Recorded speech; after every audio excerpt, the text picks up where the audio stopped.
pessoal, mais um encontro de legislação especial. É a segunda aula de lei de migração. Naquele primeiro encontro, nós falamos da parte mais conceitual, principiológica da lei, as principais alterações que a lei de migração trouxe. Nesse segundo encontro, nós ainda vamos falar de alguns institutos previstos na lei de migração, mas vamos nos concentrar nos procedimentos que a lei prevê também para os casos de retirada compulsória, o procedimento de naturalização, o procedimento também relacionado às medidas de cooperação. Então, vamos juntos, sempre com aquele destaque dos principais pontos que podem ser cobrados na nossa prova. Vem comigo. Vamos lá. A primeira abordagem que nós vamos fazer é sobre o apátrida. Como que a questão do apátrida está sendo tratada pela lei de migração? O apátrida, como nós sabemos, são aqueles povos, daquelas populações em que ele não possui nacionalidade. Pessoal, como é importante a nacionalidade. Sem a nacionalidade, o indivíduo não consegue a certidão de nascimento, não consegue retirar os documentos, como, por exemplo, no nosso país, os documentos oficiais, RG e CPF, prescindível à nacionalidade. Não consegue, por não possuir documentos e nem certidão de nascimento, não consegue assistência mínima em hospitais, postos de saúde, não consegue matrícula em escola, não consegue trabalho, ou seja, o apátrida fica em uma situação de desumanidade. E a lei de migração atenta à questão dos direitos humanos. Lembra que a gente discutiu naquele primeiro encontro que um dos fundamentos, uma das diretrizes, a base da lei é justamente elevar e efetivar os direitos humanos como sendo um dos pilares do acolhimento humanitário. Então, a lei de migração, ela acolhe o apátrida e dá ao apátrida o direito de obter a naturalização simplificada, também de obter o visto temporário, que é o visto de acolhimento humanitário. Então, são essas situações aqui que nós vamos encontrar no artigo 14, parágrafo 3º da lei. Olha lá, ó, tem direito ao acolhimento humanitário, veja que o acolhimento humanitário é visto temporário, espécie de visto temporário concedido ao apátrida, previsto no artigo 14. Ou seja, aquelas situações de pessoas que perderam a sua nacionalidade ou não têm a nacionalidade, em razão de desastre ambiental, conflitos armados, graves violações a direitos humanos. Então, olha só, tem direito ao acolhimento humanitário essas pessoas aqui, pois que alguns casos essas pessoas se encontram nesta circunstância, mas possuem nacionalidade. Em outros casos, essas populações estão nesta condição, mas não possuem nacionalidade. Então, são duas situações. O acolhimento humanitário se aplica tanto ao nacional de outro país, que se encontra nessa situação, como são os casos, por exemplo, dos haitianos, desde 2010, que acabaram vindo para o Brasil em busca de melhores condições de vida, dado o desastre que eles sofreram no seu país de origem, provocado pelo terremoto que matou milhares de pessoas.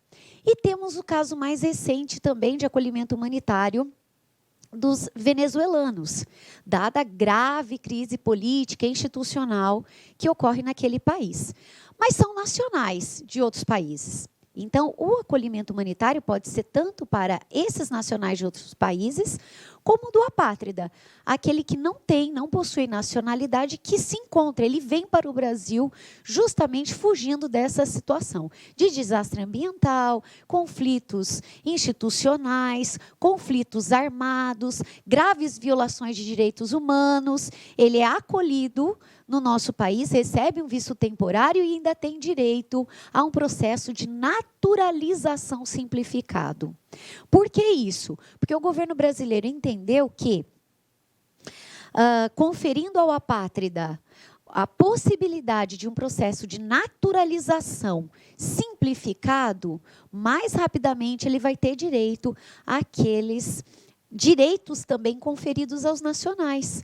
Os direitos sociais, saúde, educação, retirada de documentos, matrícula em escola, um contrato de trabalho formalizado e todos os benefícios da Previdência Social, abertura de conta em banco. Ou seja, ele vai passar de uma situação desumana e vulnerável e será protegido de acordo com as leis brasileiras, porque o apátrida ele não tem proteção. A nacionalidade é que dá a proteção jurídica ao indivíduo, no seu país de origem e fora dele, porque existem tratados, existem convenções que protegem os estrangeiros no mundo todo. Mas o apátrida, ele não tem a sua nacionalidade reconhecida, ele fica vulnerável, inclusive a privação de liberdade e outras circunstâncias que podem levar à situação de desumanidade. Então, essa que é a ideia, tá, pessoal?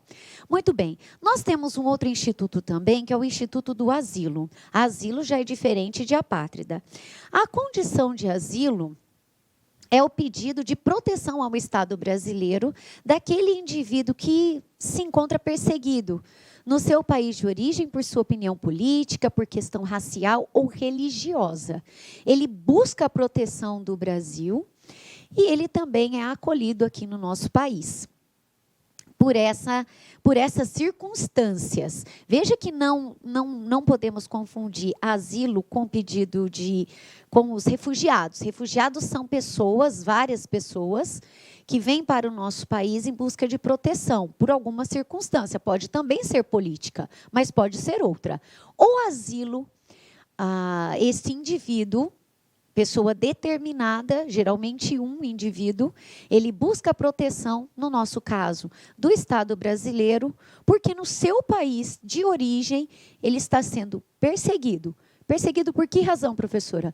Perseguido por sua opinião política, por questão racial ou por convicção religiosa. Quem concede o asilo a esse indivíduo é o governo brasileiro, por meio do Ministério da Justiça, e esse pedido passa pelo crivo da Presidência da República. Muito bem, aqui também nós temos uma observação que eu coloquei aqui para vocês, olha, não pode ser concedido asilo a quem tenha cometido crime de genocídio, crimes contra a humanidade, né? Crimes contra a humanidade, terrorismo, crimes de guerra, crime de agressão. Então, não se concede asilo nestas hipóteses. Muito bem, vamos lá. Aqui nós temos a consequência da admissão, quer dizer, o indivíduo preencheu todos os requisitos, está com a documentação em ordem, obteve o visto, ingressou no nosso país, ele passa a ser admitido e a consequência da admissão é se submeter à nossa legislação. Então, uma vez admitido, uma vez permitida a sua entrada e a sua estada, durante o período que estiver aqui, embora o Brasil respeite também as leis do país de origem do migrante, mas durante o período que ele estiver aqui, ele será submetido às nossas leis, como qualquer brasileiro. Casos de não admissão do artigo 45. Vamos lá, pessoal. Quais são esses casos de não admissão? Vamos anotar aí. São aquelas circunstâncias de impedimento. De uma forma resumida, vamos colocar aqui o artigo 45 para vocês. Então, olha só. Um esquema aqui do artigo 45 que vai tratar dos casos de impedimento, né? Não admissão, que é o que a gente está trabalhando agora. Quer dizer, quando não pode ingressar? Quando não pode ingressar? Né? Então, são essas situações aqui.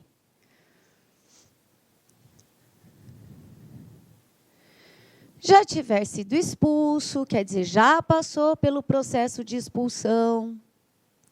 Tiver sido expulso. Tiver sido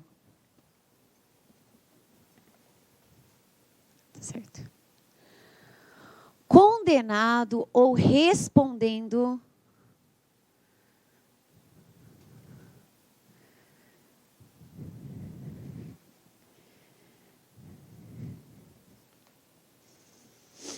crime de genocídio,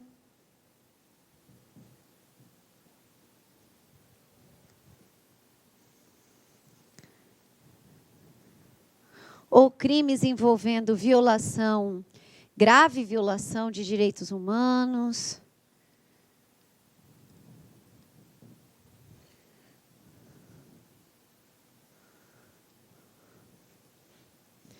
Tem mais lá, mas esses são os principais, são os crimes humanitários. Detalhe importante, pessoal, não precisa de trânsito em julgado para não ser admitido. Só de estar respondendo por esses crimes, ele já não será admitido, ele não poderá ingressar no nosso país, ok? Super importante aqui para a questão de prova, porque a banca pode formular uma questão, né? Sobre a lei de imigração. Não será admitido o migrante que tiver sido condenado com sentença transitada em julgado por crime de genocídio. Né? Certo ou errado? Errado, porque não precisa do trânsito em julgado. Né? Ele pode ser condenado, mas se estiver respondendo, já não é admitido. Então, prestar bastante atenção aqui, ó, condenado ou respondendo. Ok? Aqui também vem outro. Condenado ou respondendo.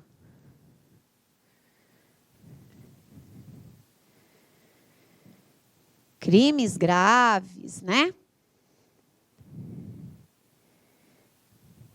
Crimes graves. Aqui, previstos em tratados.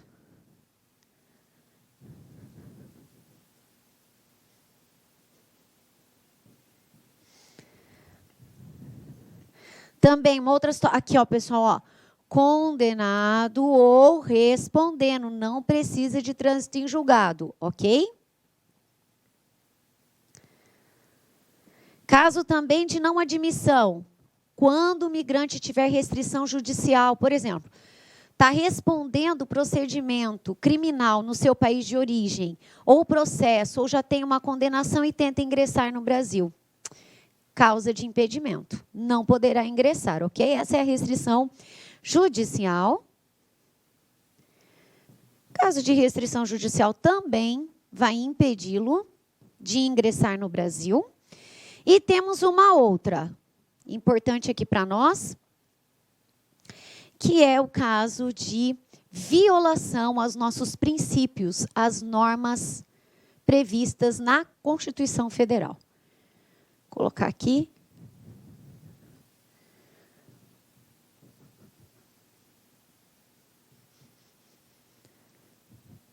Princípios previstos na nossa Constituição Federal. Então, esse aqui é um esquema para você aqui do artigo 45, resumido. A leitura do artigo 45, como de todos os artigos da Lei de Imigração, é obrigatória. Mas aqui eu faço alguns esquemas para facilitar o seu estudo, tá? Para deixar um estudo mais esquematizado. Então, olha só, essas são as circunstâncias aí de não admissão. Tá bom, professora, mas e aí? O que vai acontecer com esse migrante? Se ele estiver enquadrado em uma dessas hipóteses, o que pode acontecer com ele? Ele vai ser deportado? Ele vai ser expulso? Ele vai ser extraditado? Nada disso. Né? Se ele for enquadrado em uma dessas circunstâncias, ele será repatriado. O instituto é repatriação. Vamos lá. Vamos entender um pouquinho melhor isso.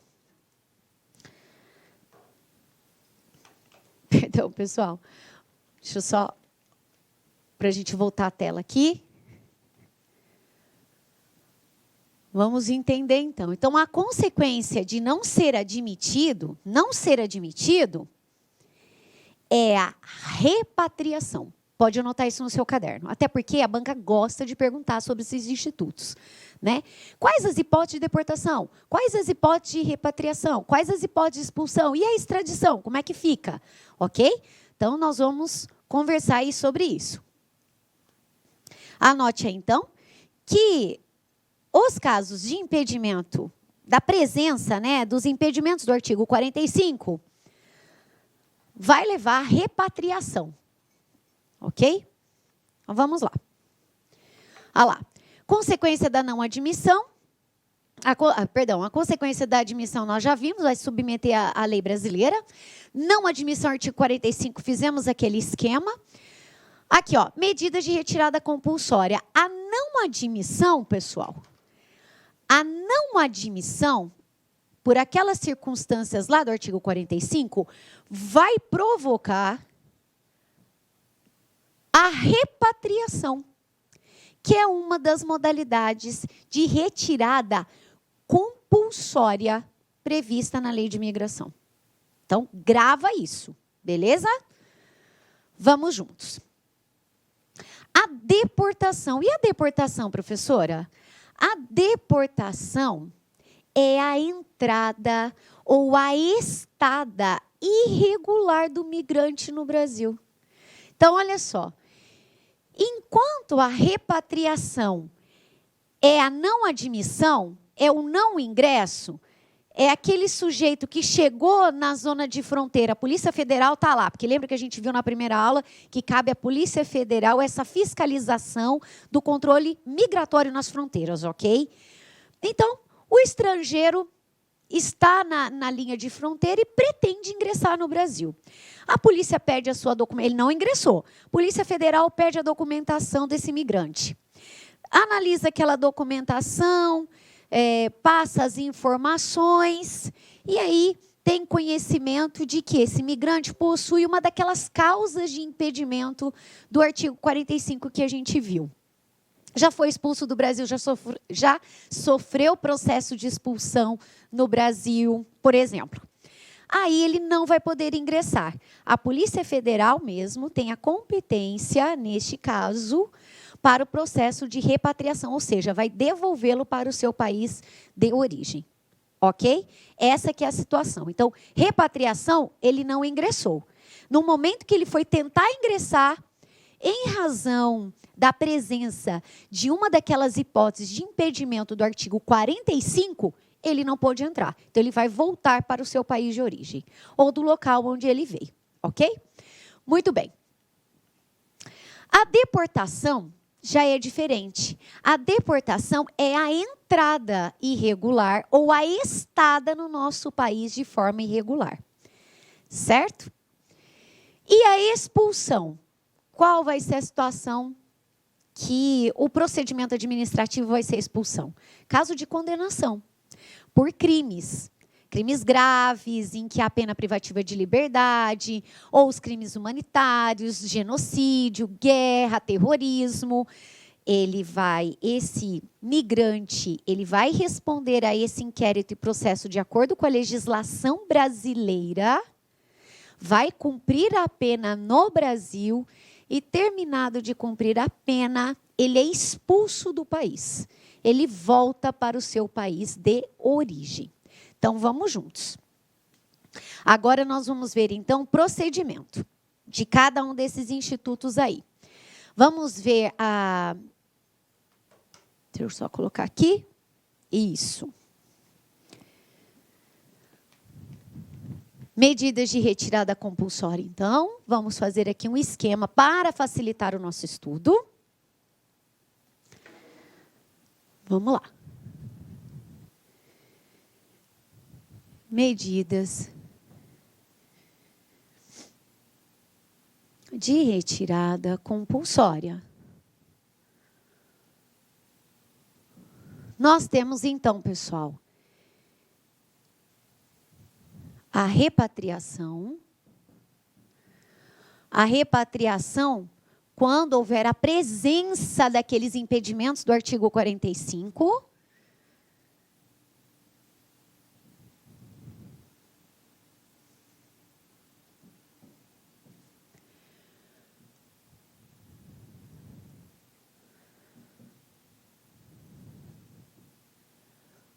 Artigo 45. Não será admitido seu ingresso.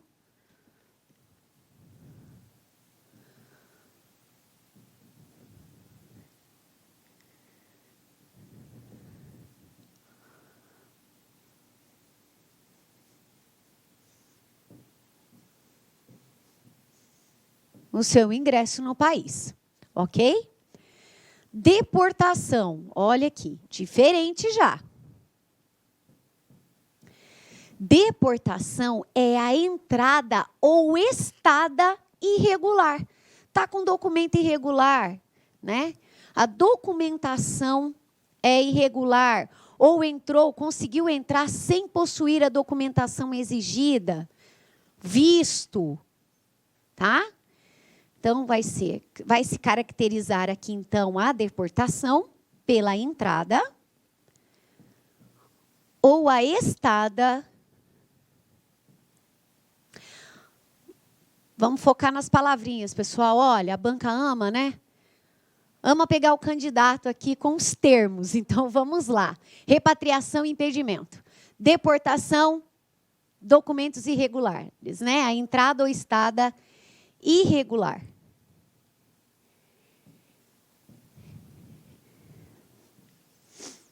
No Brasil.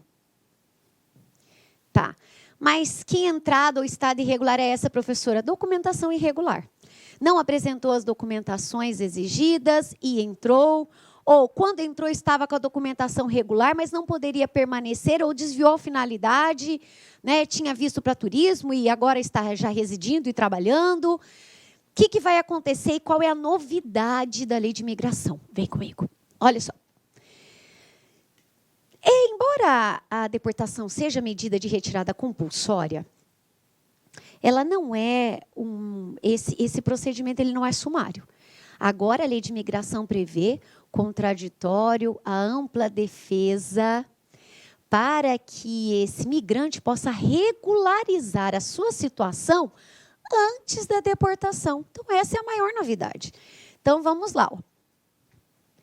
O procedimento para a deportação vai ser o seguinte, vamos comigo aqui. Primeiro, o deportando será notificado.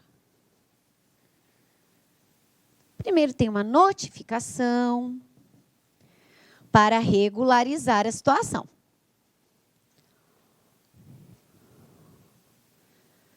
Para regularizar a situação. Isso. Essa notificação dá ao deportando um prazo para regularização. Esse prazo é de 60 dias. Grave esse prazo aí, porque a banca pode cobrar. Prazo, 60 dias. E esse prazo admite prorrogação.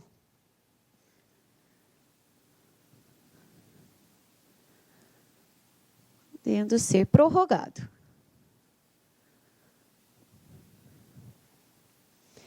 Isso. Temos aqui a garantia.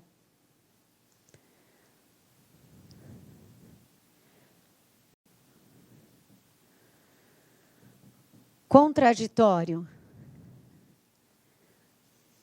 e ampla defesa. Inclusive, ele pode ser assistido por advogado. Se não possuir advogado, a Defensoria Pública da União pode patrocinar a sua defesa no processo de deportação. Contraditório e ampla defesa. Perguntinha recorrente. Professora, o deportando pode ser preso? Ele vai aguardar esse prazo preso ou ele pode ficar em liberdade? Mudança trazida pela lei de imigração. Ele vai aguardar esse prazo solto. Então, não cabe prisão, ok, pessoal? Não cabe prisão. Vai aguardar o procedimento.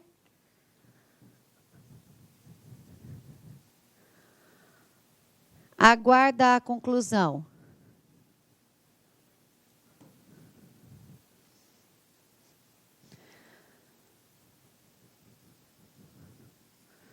Do procedimento em liberdade. Mas tem condição. Desde que forneça informações sobre domicílio e atividade exercida no nosso país. Então, tem condição aqui, tá?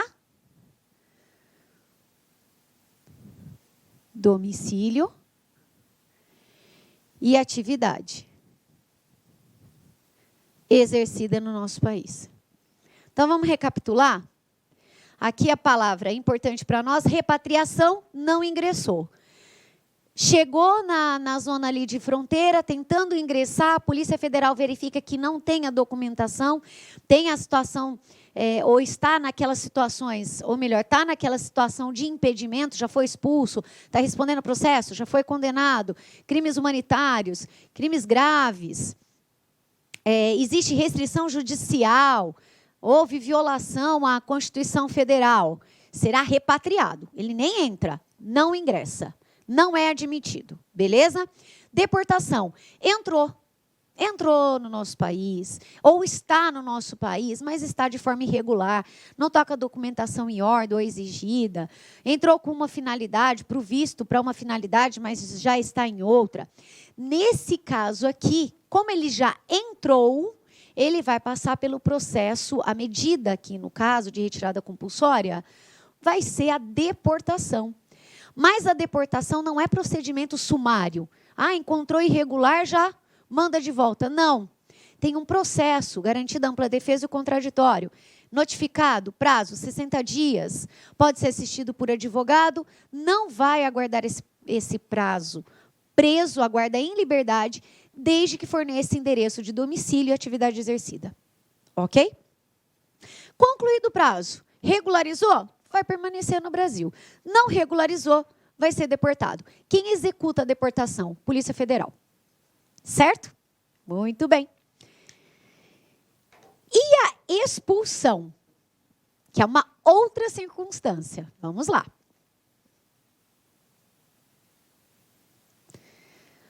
A expulsão.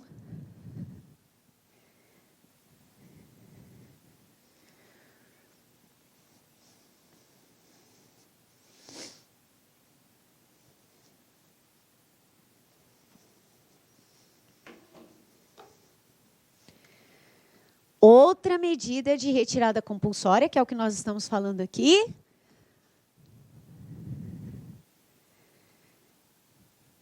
Expulsão. Qual que é a hipótese? Condenação por crime praticado no Brasil. Então, o requisito aqui da expulsão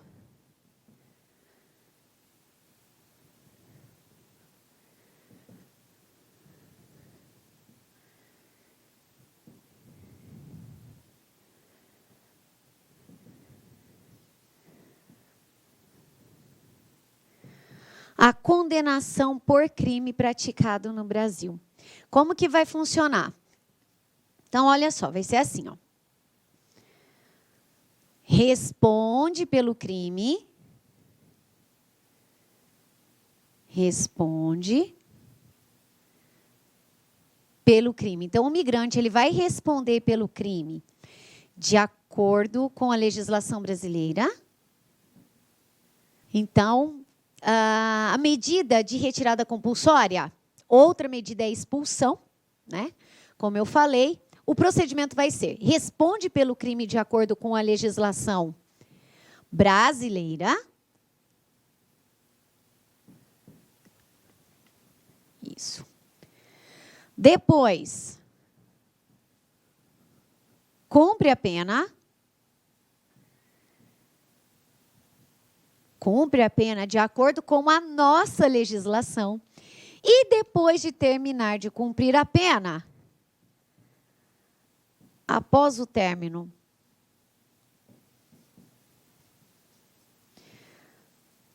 do cumprimento da pena,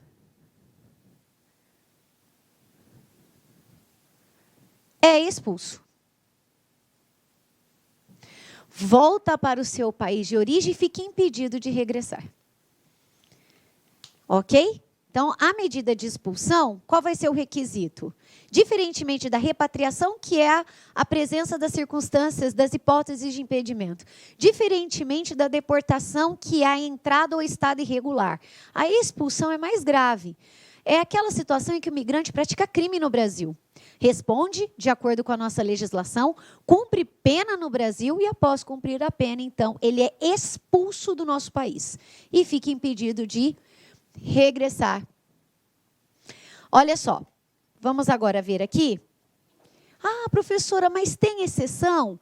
Tem situações em que mesmo o migrante tendo praticado crime no Brasil, tendo sido condenado, cumprido pena, ele pode permanecer no Brasil? Claro que tem exceção. E é a exceção que a banca ama. Então vamos nelas. Vamos lá. Vamos a exceções. As exceções aí, que são aquelas situações que mesmo o migrante, tendo praticado crime no Brasil, tendo sido condenado, cumprido pena, ele não será expulso. Vamos lá?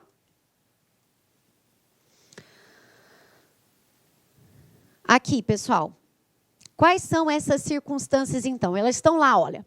Artigo 54 e 60 vai tratar dessas circunstâncias em que, nesse procedimento de expulsão, ele poderá permanecer no Brasil.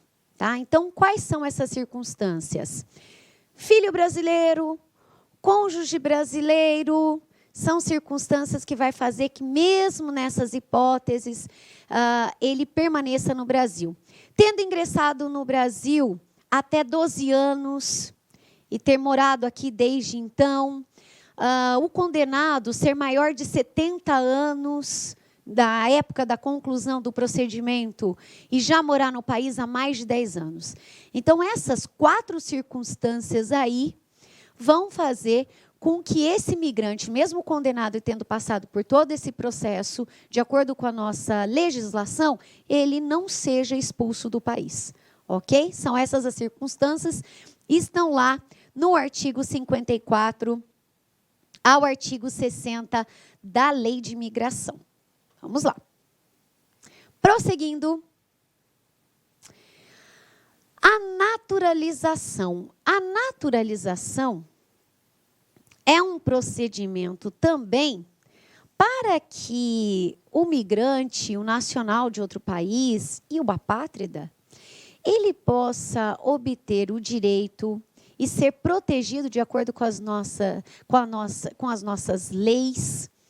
E aqui também, de acordo com a Lei de Imigração, ele pode obter os mesmos direitos, com a efetivação dos direitos garantidos aos brasileiros. Então, olha só, a naturalização ela pode ser ordinária, extraordinária, especial ou provisória. Então, vamos lá. Aqui, naturalização ordinária. Acho que eu vou fazer vou ter que fazer aqui um outro esquema aqui para vocês. Acho que vai ficar até melhor, porque tem bastante coisa para a gente escrever. Vamos lá, espera aí.